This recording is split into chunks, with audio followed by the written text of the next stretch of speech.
Where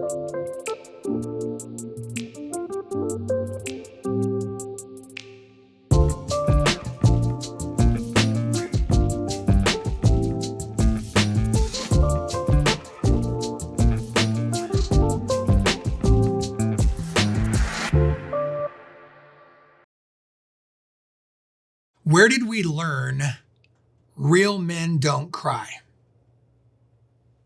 I think there's been a lot of damage around that kind of statement, don't you? I mean, honestly, I remember growing up and getting into a point where my emotions just got the best of me as a kid, and I'd begin to cry, and something around me, not my dad, but maybe it was my peers, maybe it was the other men in the room, maybe it was just the awkwardness of emotion overflowing out of a child, that we begin to try and damper and hampen the full expression sometimes of our emotions. You know, maybe we get injured on the field and, somebody says, well, rub some dirt on it. But whatever there was this myth that real men don't cry. And I really think there's a lot of falseness to that statement. I've known a lot of men that have a full expression of emotions. And anger oftentimes is the worst emotion, but tends to cover so much of what we're truly walking through as people. I think the reason we try and challenge men or boys or people to not cry is because we're uncomfortable with the vulnerability, the authenticity, the real life moment that what we value begins to percolate off of our hearts and be expressed through emotions can sometimes adjust the atmosphere of the room or the feeling of those around us. I mean, there are times, if you've ever held a newborn baby, that the emotions well up, and there's nothing more grand than the tears of joy. Maybe you grew up in an environment where education and graduation was not expressed by the generations ahead of you, and suddenly you hold this piece of paper and tears well up.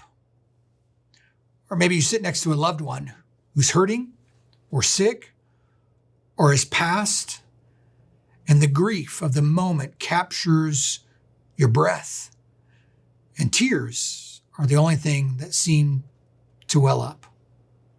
There is a time and a place where tears are the greatest expression of our values, of who we are authentically, of the vulnerability of beyond the mask and the callous nature of our world, that we can see deeper into somebody else's life.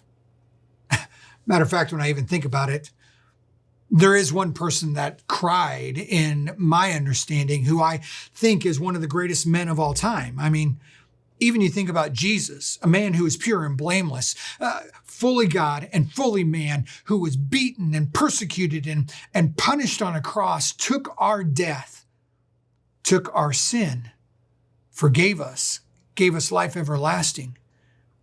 Jesus was a man who was known for his tears. There's a big idea that I want to unpack a little bit today as we look at the two moments in Scripture where Jesus literally cries. And it's this big idea. When tears flow, our values show. Let me say that again. When tears flow, our values show. There's very few times that I've ever seen anybody cry and it not express what really matters in the pit of their stomach, in the recesses of their heart, in the cracks and crevices of their mind. When people cry, you begin to see what is being honored and valued out of their life. But there are only two moments, really. When you look at Jesus and you look at his tears, most of his time you see acts of compassion, or you see grand moments of teaching or truth, or you see some sort of leadership caveat coming out of Jesus that we want to celebrate, that we want to raise up. One's very personal and one's pretty public. One's over a single relationship, the other's over a large crowd of people. The two moments that Jesus cried are this. The first one is in the book of John, the Gospel of John. There's an account in John chapter 11, verse 35. It's the shortest verse in all of Scripture. Two words, Jesus wept. Jesus wept. Then why was he crying? And Jesus had a good friend, some would say a best friend named Lazarus. And he had found out that Lazarus was sick, and in coming back, Lazarus had already died. This is a friend that Scripture says Jesus loved. He had two sisters, Mary and Martha. The three of them were close. They had spent time in their house. They had broken bread. They had actually had teachings together. They had really journeyed, and he had done his ministry out of their home. So this is a ride or die friendship of Jesus. And this friendship means so much to him that when death strikes Lazarus down, he cries. Death is one of the things that stirs and breaks the heart of God. I think it's probably one of the more human moments that we identify with Jesus, don't we? Because when there is death around us, there is grief upon us. And oftentimes tears are the only expression that fully encapsulates what we believe, what we feel, what we may be experiencing. But Jesus' tears are not just over a lost friend, but the impact of sin and death on humanity. And nobody hates death more than Jesus. Matter of fact, it would be the foretelling that Jesus would need to die on our behalf so that we might live again. Some may even say, when looking at this passage, not only is he mourning the loss of his friend, but he's recognizing the future that he must endure. The second time that Jesus actually cries is in Luke chapter 19, verse 41. And it just simply says this phrase as he's heading towards the city of Jerusalem, that he wept over it, meaning Jerusalem. He's seeing the city itself. He's recognizing how the city is pressing against, is rebelling against, is not embracing the kingship of Jesus as he's about to enter it, as he's about to head towards his death, burial, and resurrection. He's realizing that Jerusalem is consumed with everything but the coming King of Jesus. And so when Jesus approaches the city, as he goes before it, as he sees the city lights, Jesus weeps, not over his own personal loss, but over a people's blindness. Not over just their sorrow and struggle, but in rejecting the peace that only comes through knowing Jesus, that they're rejecting him, and that they as a city would even face destruction. There are implications that play out of these two passages. Out of Lazarus, we recognize that there is a personal grief and empathy that we all experience in death. It validates our sorrow and pain. And Jesus doesn't just rush to fix it without first feeling that grief. He's fully present in that moment, and his tears show his true friendship, his value and understanding of suffering and hardship and the cost of sin and death. In the same way, when it comes to the city, Jesus mourns this spiritual blindness and rebellion, this coming judgment that's coming on Jerusalem and, of course, all of humanity. His tears are not simply for a friend, but for all people, for a city, for a missed opportunity of hard-heartedness where people have pushed away from Jesus rather than fully embracing Jesus.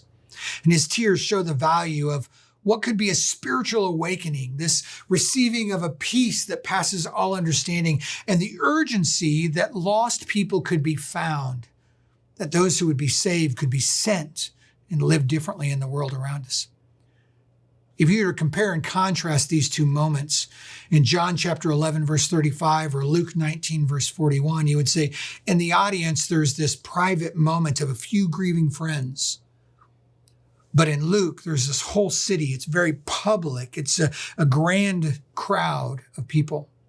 The emotion you see in the John account is that grief is being expressed through his tears over death and personal loss. But in Luke, the tears that are being shed are an anguish of a people in a moment lost who are missing out on knowing Jesus. The tears that are shed in John are this moment of now, of present pain, real life, real time, real scenario. But the tears in Luke are talking about what is to come what's being missed, the implications that play out for all people. The first has a tone of compassion and empathy. The other one is kind of mixed with a sorrow and lament towards a warning. But the value that's being revealed in the death of Lazarus is that people and relationships matter deeply to Jesus. And Jesus, as a friend, weeps and mourns, and he values the life that Lazarus had.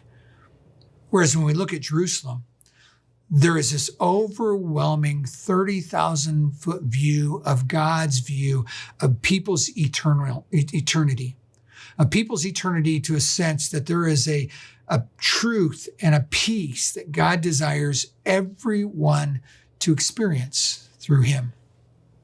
The tears of Jesus reveal what truly matters to him. And they invite us to do the same, to take his values and have them become our values. To be the kind of people that when our tears flow, our values would show, that the authentic moments that are stirred within us might actually express the tears, the cleansing of our soul before God and others. So what's it look like to let Jesus's tears shape ours? Now, let me call a timeout for a moment. Because can I first and foremost say this? I have never met anybody who really cries gracefully. Now, I just be open about myself that when I cry, I snot and I shake. Yeah, I'm a bad crier. So when something stirs in me, something often erupts like a volcano. And when it comes out, I kind of mourn or lament, or I make noises when I cry. And it's just, well, kind of think grown man with the expression of Julia Roberts. So if I swallowed Julia Roberts and then cried it back out, that's what I would look like. Yeah, not a very pretty picture. But the reality is, sometimes as followers of Jesus, what we need is a good cry. Just like the rain that washes the earth clean and brings refreshment, there are times that what's best for us is to let it flow, to let the tears flow so that our values show. So what would it look like to let Jesus' tears shape our lives? I think the first thing we would have to ask just is, what do we weep over? Are we like Jesus? Do we weep over others who are hurting? Do we weep when there is loss? Maybe you've been with somebody, a friend, a coworker, a neighbor, and maybe they lost a friend. Maybe they lost their dog. Maybe they lost a job. Whatever they lose, have you been able to meet them in that moment and be fully present to feel the lament, to feel the hurt, and to help carry their burden? I think second of all, not only do we weep with others who are hurting, I guess, do we grieve over spiritual brokenness? When was the last time maybe you sat in a large crowd and you thought about those who do know and don't know Jesus? I mean, it's not hard to drive up and down the street, to walk up and down the cubicles of work, to hang out with friends and classmates, go back to a school reunion, or show up at a local park. You can see real life, real time brokenness. Now, for many of us, we can hide it well. And maybe the money in our wallet, or the busyness of our schedule, or just the overall rhythm and pattern of how we meet people. How you doing? I'm doing great. Can keep people at arm's distance. But if you begin to engage people in real time, we see the brokenness all around us. We look at our cities. We look at our suburbs. We look at our neighborhoods. When we hear the true voice of those around us, we know that there is a brokenness.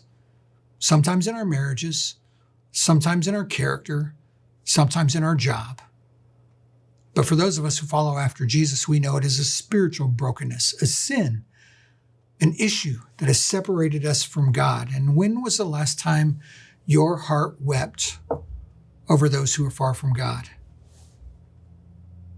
I guess the last question would be in our weeping is, Are our values shaped by the heart of God? Maybe one of the reasons we don't cry in the moments where Jesus would cry is because we have contained and consumed all of our emotions for ourselves. Tears are not weakness. They are the windows into what matters most to each and every one of us. That's why when tears flow, our values show. Maybe it's through our character. Maybe it's through our priorities. Maybe it's through our relationships. Maybe it's through our circumstances. But what moves us to tears is often what is valued most in what we feel and think and act on. I think that's why it's so important for a new church to be planted in the northwest corner of Minneapolis. Not that there aren't other churches addressing the spiritual health of our community or walking with people in struggle, but that there is so much need, there is so much hurt, that we need more of us working together. Mission Church will exist to reflect this kind of heart of Jesus, to care deeply, to be present with people in their pain, and to call people into peace through a relationship with Jesus Christ. And we know that when we open his word, that scripture himself will feed us, will teach us, will help us understand how to live that life. But nothing can be replaced with the arm in arm walking in relationship with the people around us. We want to be okay being not okay. We want to be a church that can weep and mourn and even wail with those who are hurting, with those who may be far from God. It can't be so much about buildings or programs, but building up of people and prioritizing how to help others walk with one another and deeply with Jesus. So let me just ask you, when was the last time you had a good cry? When was the last time what was stirring inside of you was brought to an eruption where it came out your eyeballs? When did it begin to wash, clean, and reset how you think and feel and act in the world around you? Who are the people that capture your heart? What are the things that you value most? And what would it look like for us to be the kind of people vulnerable enough to let the tears of Jesus flow from us so that the values of Jesus could be experienced around us?